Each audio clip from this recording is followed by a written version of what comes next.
The two mechanisms used to control your subconscious mind by others in society is emotions and repetition. If something is repeated often enough, it can be embedded in the subconscious mind. And strong, heavy emotions, because the subconscious mind is susceptible to emotions, because the subconscious mind speaks in the language of emotions. And these are the tools that are used typically against you. From early on, you are free. You are who you are when you are born. When you're a kid, you do anything you believe. You fully believe. You have a delusional aspect that you can do anything that you want. And you can't even imagine that you can't do it. And you have a strong imagination. But as you grow up, you're told you can't do this, you can't do that. And it's repeated with very strong emotion. You can't do this. Or this is going to happen if you do this. You'll be punished. Which starts to train the subconscious mind to think that it can and that it has limitations. This is the stage that is most open, is the biggest opening window for learning and free learning and picking up things rather easily. It sets the foundation of your limits. But a lot of us get conditioned to limits that we cannot do certain things.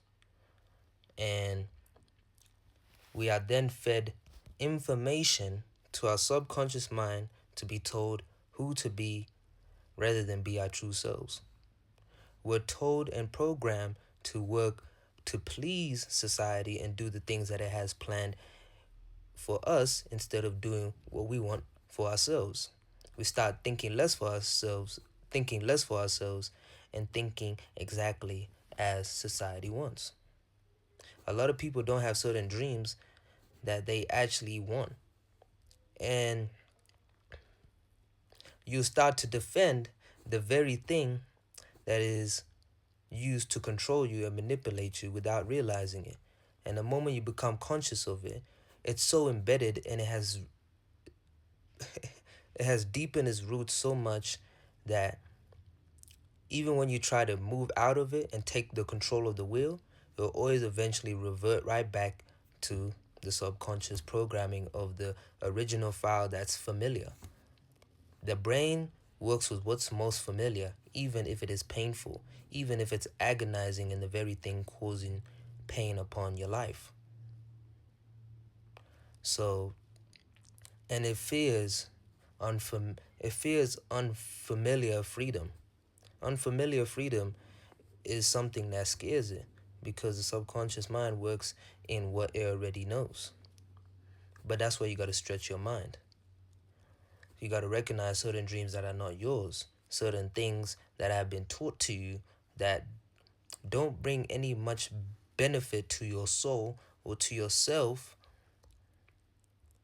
but serve for someone else. And you start to see where your energy is going, where your attention is going. And this is why they need to distract you. So even when you become aware of this, you fall back to it because it's familiar, and you'll have all sorts of distractions trying to get you back to being unfocused on yourself. This is why silence and stillness is very crucial and important, because it weeds out and actually it enables you to watch yourself from a bird's eye view to see what is going on in your mind, or in this case in your life. So recognizing your life, what is going on with it, and is the life that's going on the one that you're consciously creating, or is there something that's been embedded in your mind? Are you taught to go a career path that's not really something you want to do? Are you taught to be a certain way and act a certain way that really doesn't reflect who you are? This is where you got to question things. And it does not solve itself in one day. Probably not even 30 days. No, not 30 days. Not even, probably even half a year. The point is that you got to spend time to deprogram yourself and to unbecome everything that you've been taught and conditioned to be, so that you can be your true self. That is what Carl Jung speaks about. To unbecome everything. The main goal of life is to unbecome everything that you were taught to be, so that you can truly be the unfiltered true self of yours. Anyways, peace out. Hope y'all learned something from this. I'm out.